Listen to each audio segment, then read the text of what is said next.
हाँ तो बच्चों, कैसे हैं आप सब। जैसा कि आप सभी को पता है, अपना एक्सरसाइज 3.3 चल रहा था क्लास 8th का, जिसके अंदर क्वेश्चन नंबर फर्स्ट और सेकंड डिस्कस कर चुके थे। आज स्टार्ट करेंगे बच्चों क्वेश्चन नंबर थर्ड।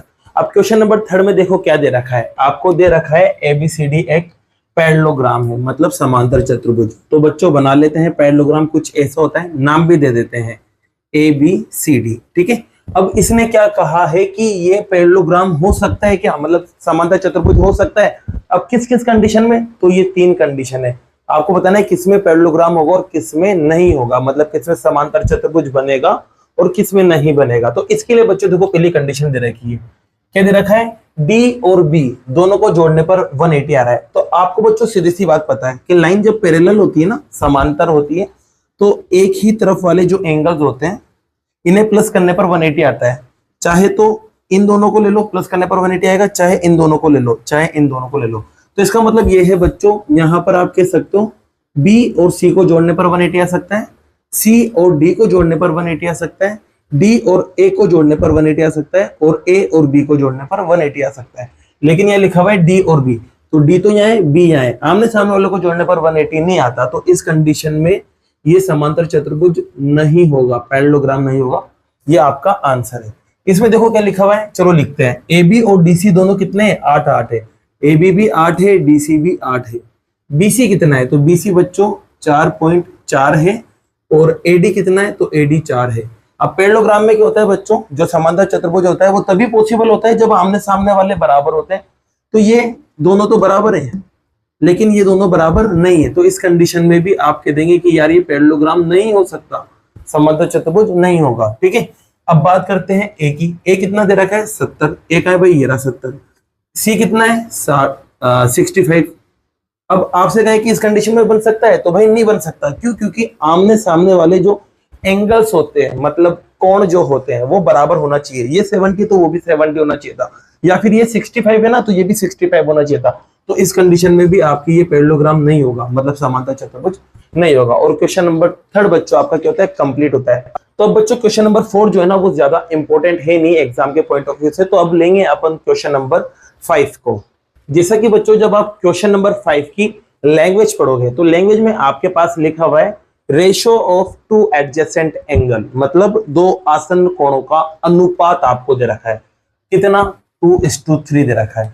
अब बच्चों देखो सीधी सी बात, पहले तो ध्यान रखना, ये रेशो जब भी आ जाता है ना, तो इसको जब हटाते हैं ना, तो जैसे कि पहले एंगल का रेशो ये है, दूसरे का ये है, तो अपन ने लिख लिया पहले का 2 है और दूसरे का 3 है, ये आपने लिख लिया। अब जब ये रेशो हटता है तो साथ में इनके साथ मल्टीप्लाई में कुछ ना कुछ चिपकता है, ये ध्यान रखना। तो यहाँ बच्चों अपन चिपका देते हैं x और x। तो यहाँ मान लेंगे बच्चों अपन क्या करेंगे, मान लेंगे, एज्यूम कर लेंगे कि जो पहला वाला एंगल है वो तो 2x है, और दूसरा वाला क्या है, 3x है। पहले वाले का 2 दे रहेगा तो 2x मानेंगे, दूसरे का 3x दे रहेगा तो 3x मानेंगे, ठीक है। जब भी रेशो दे दे तो रेशो हटते ही साथ में x चिपका देना है, ये ध्यान रखना है आपको, ठीक है बच्चों। अब क्या कहा है, दोनों के दोनों कैसे हैं, एडजेसेंट एंगल, मतलब आसन्न कोण। और आपको पता है बात बच्चों, जो एडजेसेंट एंगल होते हैं मतलब आसन्न कोण, उनको प्लस करने पर किसके बराबर आता है, 180 के बराबर। तो इसका मतलब यूं कह सकता हूं मैं कि 2x और 3x को प्लस करूंगा तो किसके बराबर आएगा, 180 के, ठीक है। अब यहाँ 2x और 3x जुड़ जाएंगे तो क्या बनेगा, 5x, और बराबर में 180। x को निकालेंगे बच्चों तो 180 के अपोन में जाएगा 5 से इसको काटते बच्चों 3 बार में तो 15 आ जाएगा, ठीक है। बचेगा 3 जाएगा 0 के पास, 30, तो 6 बार कट जाएगा। तो x कितना मिला बच्चों, 36 डिग्री। अब ये मिल गया ना, तो आपको दोनों एंगल निकालना है। तो पहले तो फर्स्ट एंगल निकालना है, मतलब प्रथम कोण, फिर दूसरा भी निकालना है, सेकंड वाला। तो फर्स्ट वाले को क्या माना आपने, 2x, और सेकंड वाले को क्या माना, 3x, ठीक है बच्चों। 2 एज इट इज, x क्या मिला वो रख दो, x मिला 36 तो रख देते हैं, 3 एज इट इज, और x मिला 36 रख देते हैं बच्चों। जब इसे मल्टीप्लाई करेंगे तो 72 आएगा, और इन्हें जब आप मल्टीप्लाई करेंगे तो 108 आएगा। ये आपका दूसरा और ये आपका पहला एंगल मिल चुका है। और क्वेश्चन नंबर 5 भी बच्चों आपका कंप्लीट होता है। लेते हैं क्वेश्चन नंबर 6 को। जब बच्चों आप क्वेश्चन नंबर 6 की लैंग्वेज पढ़ेंगे तो इसमें आपको लिखा हुआ है measure of two adjacent angle of parallelogram are equal, मतलब ये है कि दो समांतर चतुर्भुज है, उसके दो आसन्न कोण है, वो आपस में क्या है, बराबर है। देखो ये लाइन यहाँ लिखी हुई आप देख सकते हैं। अब दोनों बराबर है ना बच्चों, तो इसका मतलब ये है कि पहला अगर 50 निकलता है तो दूसरा भी 50 निकलेगा, अगर एक 60 निकलता है तो दूसरा भी 60 निकलेगा, मतलब दोनों सेम निकलेंगे। अब ये पता नहीं है कि कितना कितना निकलेगा, ये पता नहीं है। तो जब पता नहीं होता ना तो आप क्या मान लेते कि पहला भी x है और दूसरा भी x, क्योंकि सेम निकल रहे हैं ना, तो ये x होगा तो ऑटोमेटिक दूसरा भी x होगा। ये अपन ने क्या कर लिया बच्चों, मान लिया, क्या करा, एज्यूम कर लिया, लेट लिख लेना यहाँ पर, ठीक है। अब आपको पता है दोनों के दोनों फिर से क्या है, एडजेसेंट एंगल है, मतलब आसन्न कोण। तो इनको जब जोड़ेंगे तो किसके बराबर आएगा, 180 के बराबर। तो बच्चों यहाँ लिखते हैं अपन x प्लस x बराबर 180। कितने x हो गए, तो ये हो गया 2x, और 2x बराबर कितना है बच्चों, 180। x को निकालेंगे तो 180 के कदमों में जाएगा 2, 2 से कट जाएगा बच्चों ये कितनी बार, 90 बार। तो x कितना मिला, 90। अब आप फर्स्ट और सेकंड को निकाल सकते हो। तो फर्स्ट वाले को आपने क्या माना था, x, और सेकंड वाले को भी आपने क्या माना था बच्चों, x, और x की वैल्यू क्या मिली, तो x की वैल्यू मिली 90, फिर यहाँ पर भी x की वैल्यू क्या मिली, 90। तो आपको पता चल चुका है बच्चों पहला एंगल मतलब पहला कोण भी 90 और दूसरा भी कितना है, 90, और यही आपका आंसर है। और क्वेश्चन नंबर 6 भी आपका कंप्लीट होता है। जैसा कि बच्चों क्वेश्चन नंबर 7 आप यहाँ देख सकते हैं, क्वेश्चन नंबर 7 में साफ साफ बोला है कि ये एक पैरेललोग्राम है, मतलब समांतर चतुर्भुज, और आपको ये डायग्राम देने के बाद निकालने के लिए बोला है कि x y z क्या होगा। तो बच्चों देखो सीधी सी बात है, x यहाँ है, y यहाँ है, z यहाँ है। तो आप देख सकते हैं बच्चों कि यार अगर ये अंदर वाला एंगल मुझे पता होता, तो पैरेललोग्राम में क्या होता है, आमने सामने वाले बराबर होते हैं, तो ये दोनों आपस में बराबर होते हैं, मतलब x की वैल्यू मिल जाती अगर ये पता होता। तो आप क्या करोगे बच्चों, 3.2 पे जाओगे। 3.2 में मैंने आपको सिखाया था कि अंदर वाले और बाहर वाले को जब प्लस किया जाता है तो किसके बराबर आता है, 180 के बराबर। तो अपन यही करते हैं बच्चों, यहाँ लिखेंगे इंटीरियर एंगल और दूसरा लिखेंगे बच्चों एक्सटीरियर एंगल, दोनों को जोड़ेंगे तो किसके बराबर आएगा, 180। हिंदी में लिख लेना बच्चों, अंतः कोण और बाह्य कोण, ठीक है बच्चों। फिर जोड़ने पर 180 आएगा। अब बाहर वाला कितना है, तो बाहर वाला 70 है, यहाँ पर ये लाइन एज इट इज लिख देना और बराबर में 180। तो बच्चों ये लाइन यहाँ एज इट इज लिख देना, और 70 जब उधर जाएगा तो माइनस का हो जाएगा ये, तो माइनस कर देते हैं। माइनस करने पर क्या बचेगा बच्चों, 110। तो आपको यहाँ पर इंटीरियर एंगल मतलब अंतः कोण मिल चुका है, कितना, 110। तो ये पता चला बच्चों कि ये जो है वो कितना है, 110 है। अब ये 110 मिल गया ना, तो अब सारे काम आपके हो गए। आपको x मिल जाएगा क्योंकि आमने सामने वाले बराबर होते हैं, तो आपको x बराबर कितना मिलेगा बच्चों, 110 डिग्री। यहाँ लाइन लिखोगे बच्चों, क्या लिखोगे, opposite angle of parallelogram. Hindi में क्या लिखोगे बच्चों, समांतर चतुर्भुज के सम्मुख कोण, ये लिख देना यहाँ पर लाइन, और आपका एक आंसर आ चुका है। अब x मिल गया ना बच्चों आपको, तो x मिल जाएगा। तो अब आपको क्या मिल सकता है यहाँ पर, x की मदद से आप देखो बच्चों, यहाँ तो आप देखोगे कि यार ये दोनों लाइन पैरेलल है, मतलब समांतर है। अब पैरेलल है तो बच्चों z बन रहा है, आपको देखो यूं, यहाँ पर ये देखो z बन रहा है, ऐसे बन रहा है, नहीं बन रहा है, देख सकते हो z बन रहा है। जब z बन रहा है तो बच्चों आपको पता है z वाले आपस में बराबर होते हैं। तो यहाँ लिखा हुआ है 40, यहाँ लिखा हुआ है y, तो y जो है वो किसके बराबर होगा, 40 के। तो एक और आंसर आ गया बच्चों, y बराबर 40। अब ये z वाले बराबर होते हैं, इनका नाम क्या होता है, तो नाम होता है अल्टरनेट इंटीरियर एंगल, मतलब अंतः एकांतर कोण।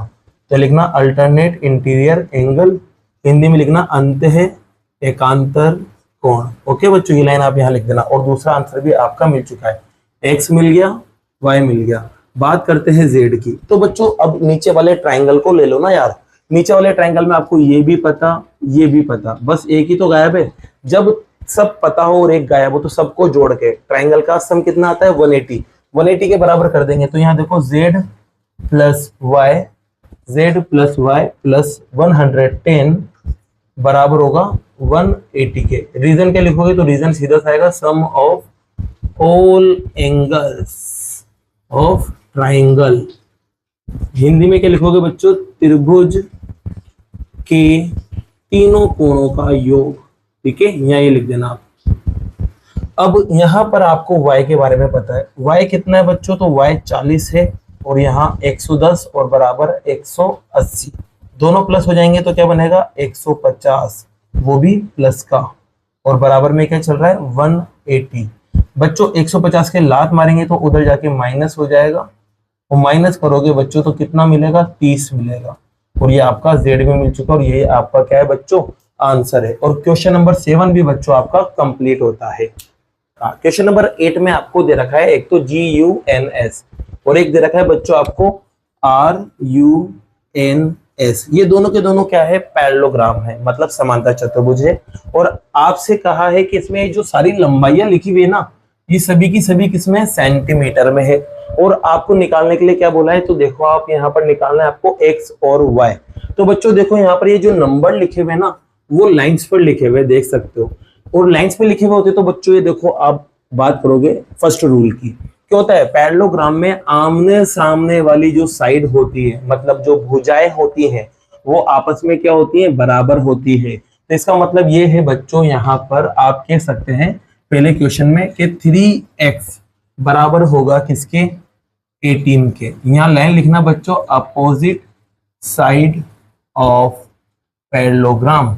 हिंदी में क्या लिखोगे बच्चों, समांतर चतुर्भुज की सम्मुख भुजाएं, क्या लिखोगे बच्चों, ये लाइन आप यहां लिख दोगे। अब x को निकालना है बच्चों, तो 3 कहा जाएगा 18 के अपोन में, और 3 से 18 कट जाता है 6 बार।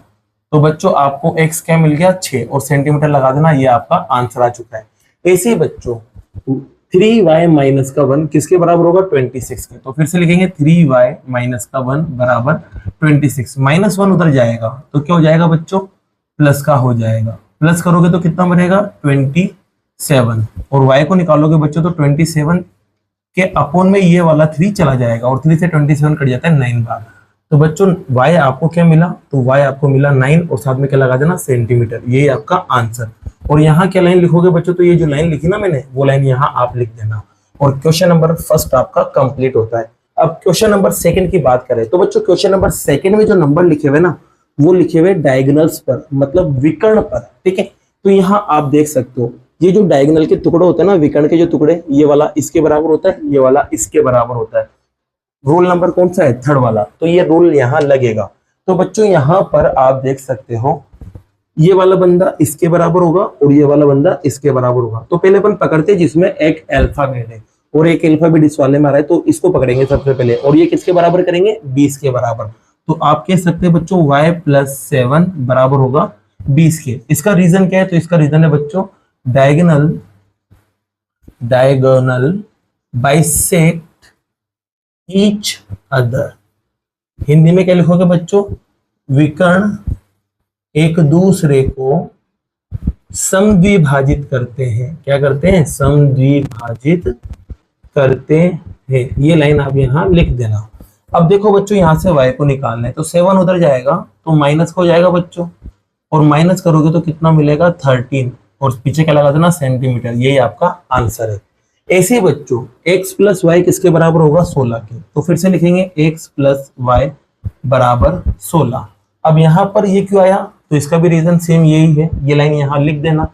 अब यहाँ पर बच्चों आपको y के बारे में पता है, कितना है y के बारे में पता, कि y 13 है, तो x as it is y की जगह 13 बराबर में 16। 13 उधर गया बच्चों तो क्या हो जाएगा, माइनस का, और जब माइनस करोगे बच्चों आप, तो x बराबर आपको क्या मिलेगा, 3, और पीछे लगा देना सेंटीमीटर, और ये आपका दूसरा आंसर। और क्वेश्चन नंबर 8 का सेकंड पार्ट भी बच्चों आपका कंप्लीट होता है बच्चों। बाकी के जो क्वेश्चन है बच्चों वो नेक्स्ट वीडियो में करते हैं। अगर वीडियो पसंद आई हो तो वीडियो को लाइक कीजिए, चैनल को सब्सक्राइब कीजिए। Thank you so much.